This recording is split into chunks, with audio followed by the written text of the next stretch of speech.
Hey guys, welcome to this week's podcast episode. I'm really excited about today's guest, Carl Richards, host of the podcast Solutions Made Simple. It's going to be a fantastic conversation about podcasting, the nuts and bolts, the new era of marketing, and I love bringing guests such as Carl on the show to show you what's possible. So, Carl, welcome. Thank you, Christopher. It's great to be a guest on your show. I'm glad we were able to connect. Yeah. Kind of tell people, set the stage, how you got started, your background, and we'll dive right into it. Oh my goodness, how much time do we have? Like I was born and then we'll start from there. But no, seriously, this journey started several years ago. I spent 25 years in radio broadcasting, and it's not a career I was probably supposed to be in because I stuttered when I was younger. Yeah. But it's amazing the number of people that have speech impediments that do make that transition into broadcasting. Anyhow, after quite a while in broadcasting, they say you haven't made it in broadcasting until you lose your first job. I finally was fired after about I don't know 13 years in broadcasting. Yes, I made it. And then during that time, I was looking for something to do. I didn't even think I'd get back into radio.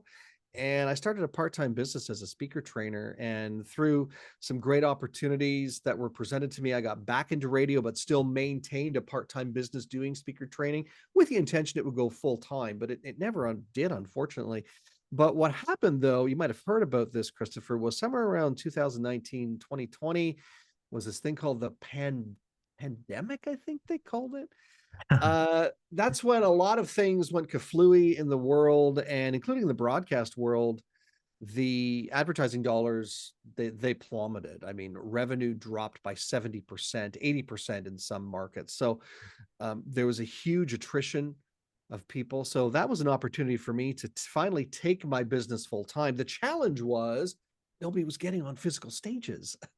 They were getting on virtual stages. So I had the opportunity to then take what I had learned in launching my own podcast back in around 2018 to take that and turn that into a business of not only training people to how to get their shows up and running, but then to help coaches, consultants, high level thought leaders and managers and CEOs get their podcasts up and running too. And that's where we're at right now. And that's how it was birthed, was through not only having a podcast, but then helping other people through a very tumultuous time in our world get their podcasts up and running.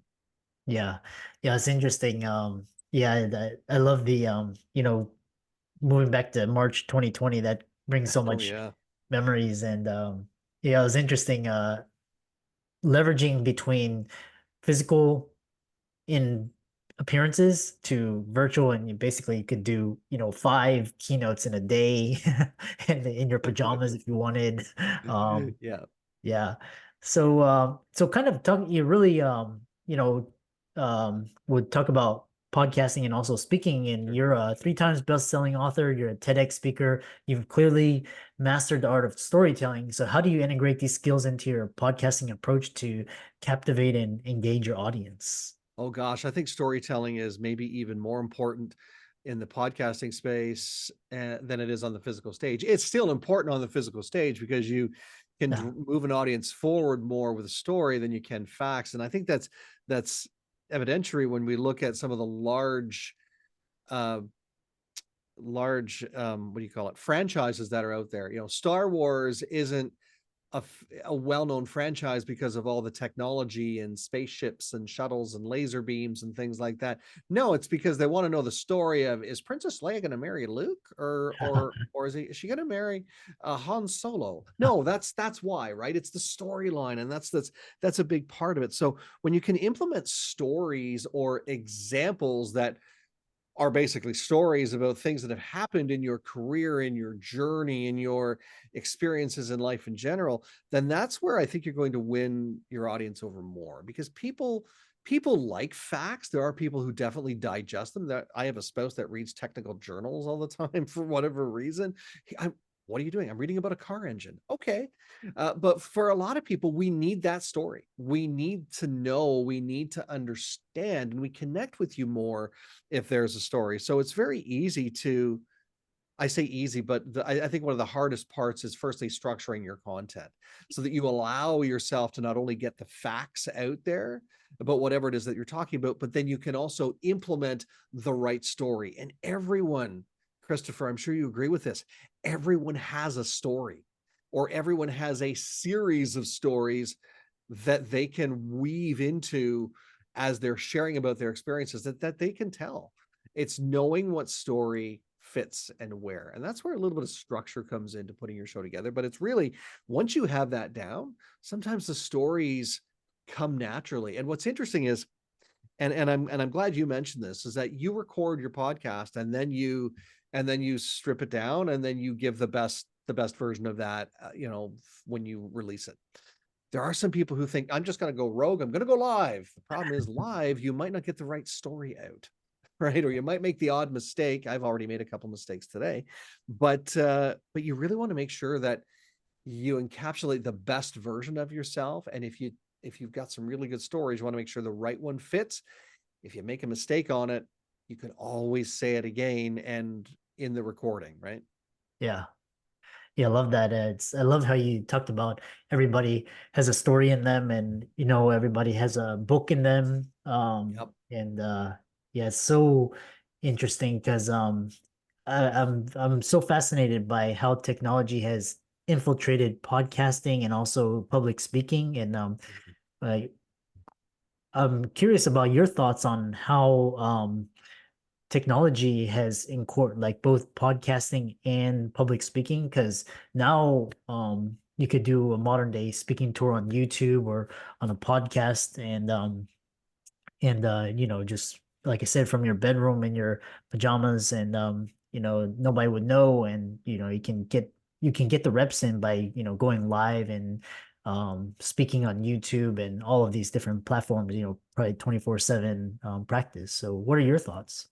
I think what we're going to see in the next, and I don't have a crystal ball, by the way. I'm only guessing. I wish I had a crystal ball. Wouldn't that be cool? Just look at it. Oh, that's what's going to happen in the next little while. But I think in the next 5 to 10 years, what we're going to see, maybe even sooner. But I think what we're going to see is all those live events that people attended. I think we'll still see a live component, but I think what we'll also see is a hybrid version of it, where some speakers, maybe even some of the audience members, will be attending from a virtual aspect as opposed to traveling at some far corner of the world to attend. Because the one thing that, I live in Canada, Canada is a very vast country from coast to coast, and it's very challenging sometimes to go to an event that's only 2 or 3 days. If you're in BC and there's an event happening in Quebec, well, that's a 3.5 hour, 4 hour flight.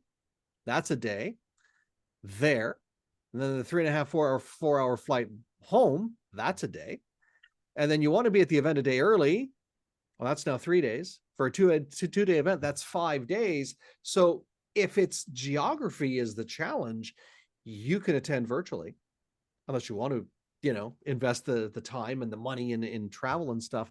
But I think it's also the convenience for people who are, for example, I was at a convention recently, and a number of the people unfortunately took ill and weren't able to travel.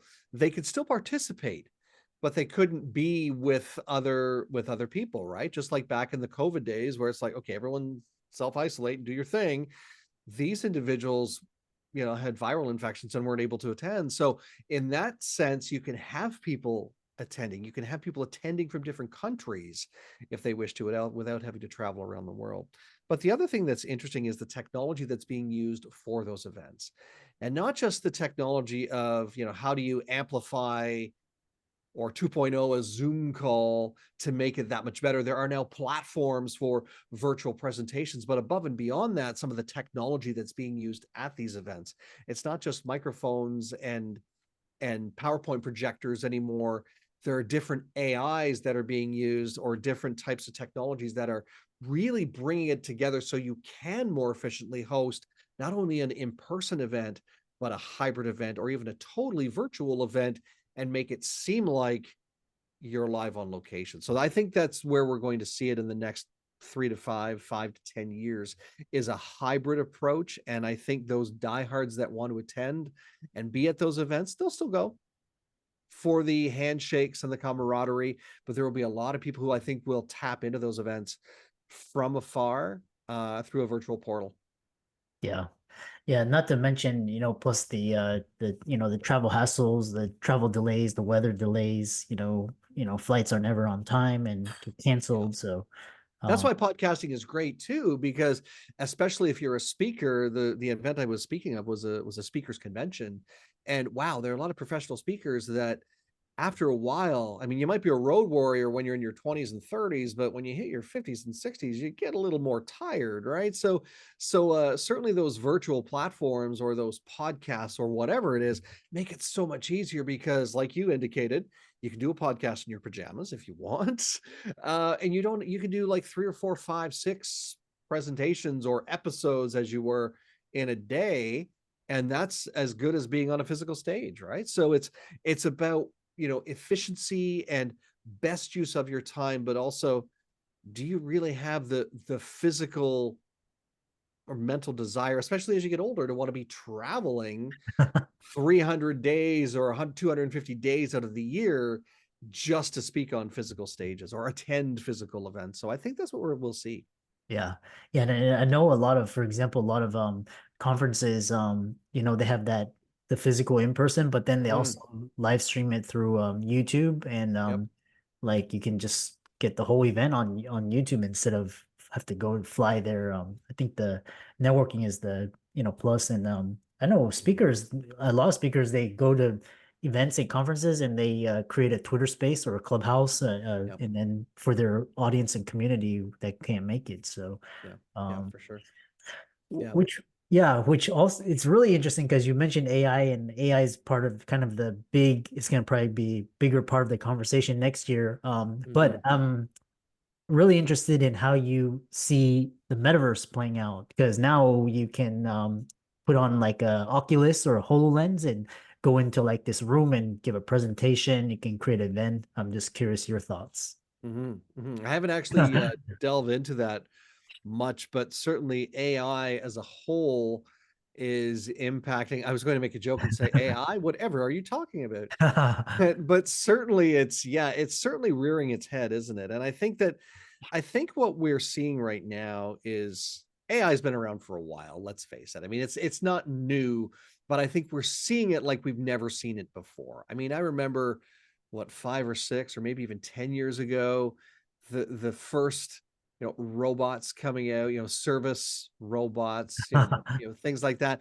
But I think what we're seeing now is AI, and it's being used in our everyday worlds like we've never seen before. Even when you go to a restaurant, fast food restaurant, and order your meal now, your first stop is usually a technology booth or window or kiosk.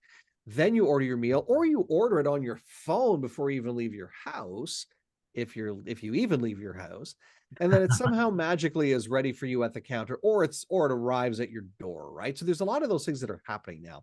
But I think with AI, in the sense of podcasting or content creation, I think we're still a ways away from it taking over, if I can use that phrase. And I don't know if we'll ever see it take over, because there are some things that AI can do very well. AI can take an audio recording, for example, and transcribe it into text.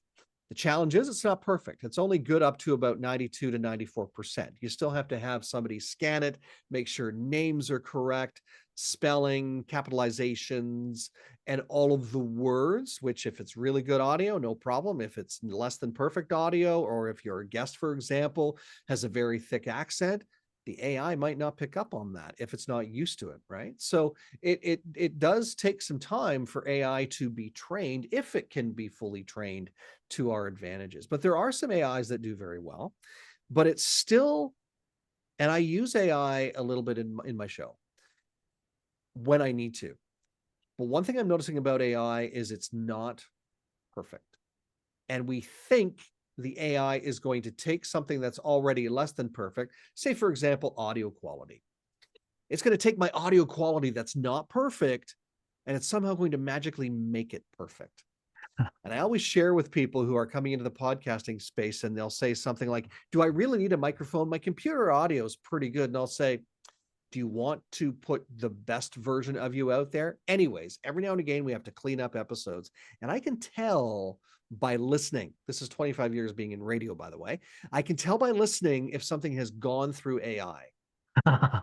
I can tell. That's how keen my ears are. Either that or they're dirty. But I can honestly say I can tell if it's gone through AI because I can hear the AI tendencies or how AI takes a pause. It doesn't have that warm, rich feeling that the human voice does because certain parts of it are removed. Similar to back in the day when you would take a record and record it to a cassette. That's how old I am.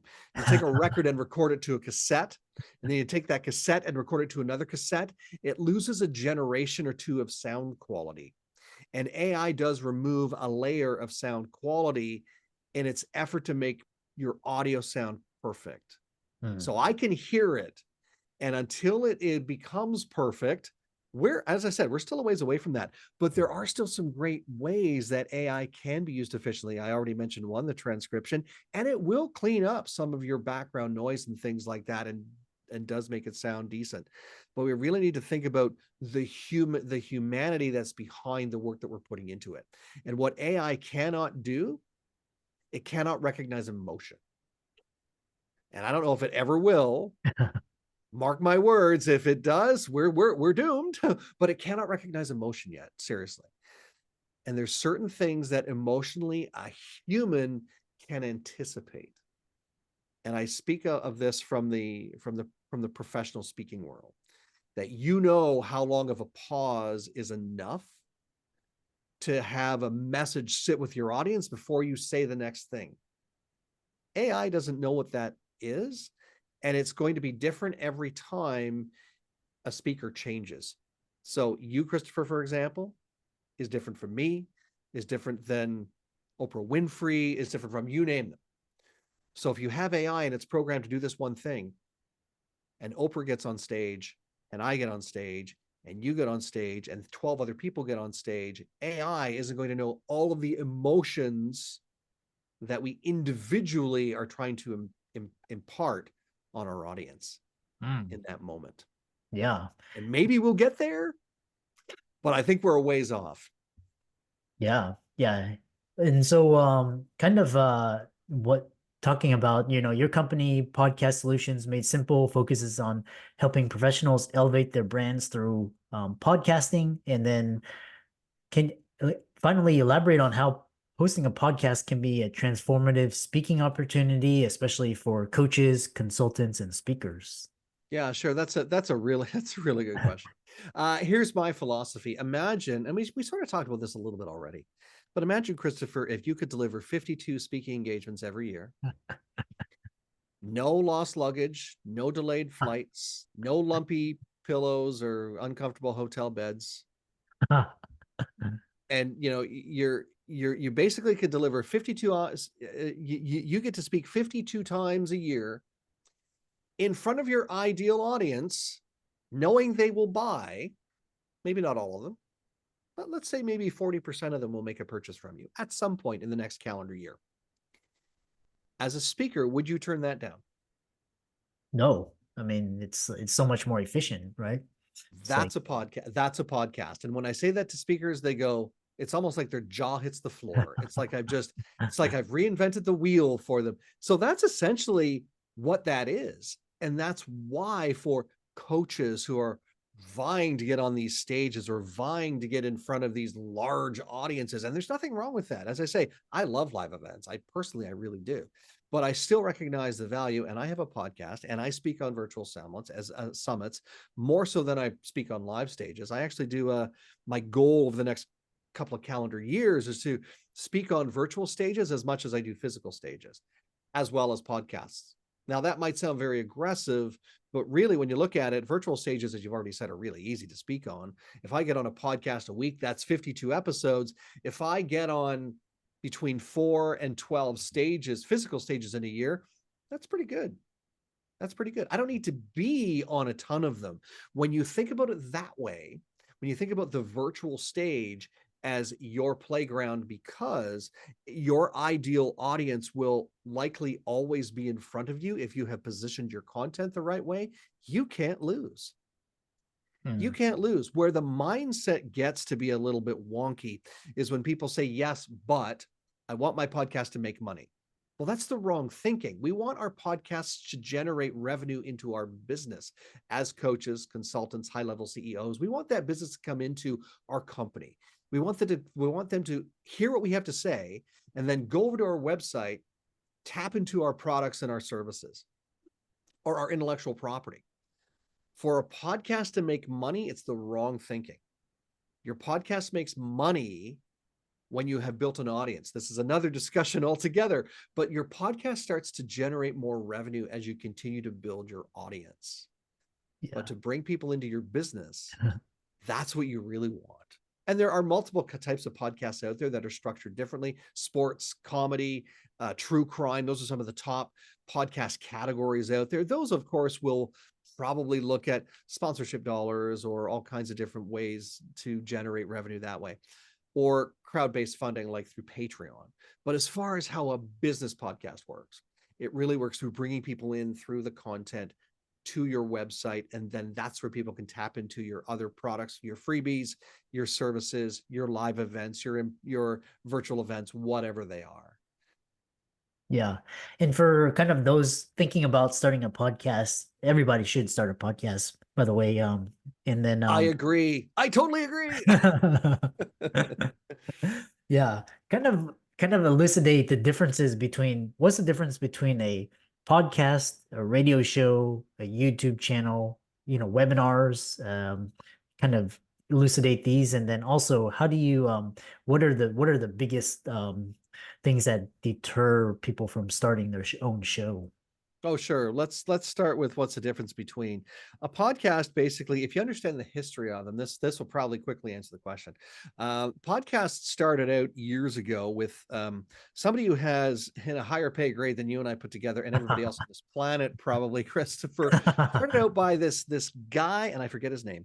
Figured out that when you take a podcast, when you take an RSS feed, and RSS feeds back in the early 2000s, they were for text or they were for print. And he figured out a way, and I wish I could remember his name. You might want to look it up and put his link in the show notes if you can figure it out. He figured out a way to take audio, to take an RSS feed rather, and put audio down it. Hence, podcasting was born. Okay, so podcast started out as a video, as an audio platform. It's since evolved to people who have video podcasts. There's nothing wrong with that, but I've already expressed that there is definitely power in audio, especially good audio, because without good audio, you don't have video. If we were to do an experiment, if I just stop talking and move my lips, that's a video. That's why I did that for you, by the way. Yeah, You can use that later if you want. But yeah, that's basically, you need the audio even with the video, right? yeah, Unless you think back to the movies of the 1920s, they were called silent movies because they were silent, but you still had music that evoked emotion. You had text on the screen that would kind of give you a better picture as to what was going on. But without that, without the music, without the text on the screen, all you would have is somebody moving their lips. You wouldn't know what was going on, right? yeah. So you need that audio in order to make the video sizzle that much more. How it's different from radio? Radio is what I like to call appointment tuning. Hmm. If you listen to the 8 o'clock news or the 6 o'clock news, or coming up after 7:30, it's this contest, that's appointment tuning. Whereas podcasting is on demand. In other words, you engage with that content when you want, which means if you're a night owl and the best time for you to listen to podcasts is between 2 a.m. and 4 a.m., great. But I defy you to go and listen to your favorite radio station at 2 in the morning and hear your favorite DJ there. It's not going to happen, right? You might hear something, maybe they did a recording or something, but you're not going to hear your favorite show then. So podcasting allows you to put content out there, allows it to be there it's there forever. The podcast content lives there forever. That's why for podcasters who have abandoned their shows after a little while, because for whatever reason, the show's still out there, but it lives there forever. Unlike, as I said, broadcasting, where in a lot of cases it disappears. Now we have the technology to be able to archive some of that content, but a lot of the original radio content, it's gone. It'll never ever come back. Mm. How it varies from YouTube, though, is YouTube is a great platform for people who want to share video content, but YouTube is only one platform. It's a behemoth of a directory. That's really what it is. It's this massive directory of nothing but content that people have put there. Here's the challenge with it. Sorry, YouTube. When you upload your content there, you don't own it anymore. Mm. It belongs to Google. So Google can do whatever they want with it. If they want to manipulate it, if they want to put ads in it, I guess if ads go into your content, okay, I guess you're doing well. But if somebody complains about your content, Christopher, on YouTube, guess what? Mm. YouTube can go, thank you, goodbye, trash, done. And that happens more often than you think. Not only that, I think a lot of platforms, YouTube being one of them, but even when we look at social media platforms too, they can decide what's most important. And I remember when YouTube always wanted this, they wanted long form content. The longest form video content, that's what's going to get you the traction. Give us those 30-minute videos. So what did people do? Started doing 30, 40, 50-minute, hour long, 2 hour long video things, pieces of video content. And then this other platform, maybe you've heard of it, Christopher, TikTok, Yeah. came around, and YouTube went, wait a minute, what are you doing? What are you doing here? You can't. Oh, well, okay. Okay, YouTubers, new game plan. We'll still take your long form content, but if you have something that's 60 seconds long, we'd love to see that. So Yeah. they can manipulate and do whatever they want and promote or highlight whatever they want. So I'm not saying don't have a YouTube channel. I'm just saying that understand that. Whereas podcasting platforms, you have a lot of flexibility and you control the content. And when you put it out there through an audio platform, it's going on multiple platforms. It's going Yeah. on 15 or 20 different platforms that will people can listen to it portably. In other words, I can listen to this show when I'm at the beach. I'm going to Mexico soon. I'll be able to listen to the podcast. I won't need to look at anything other than the sand and the surf and listen to a podcast. So there's the portability factor. So I hope that answers that question. I know it's a long, drawn about way to get to it, but it's different from radio. It is actually leading the charge above linear content.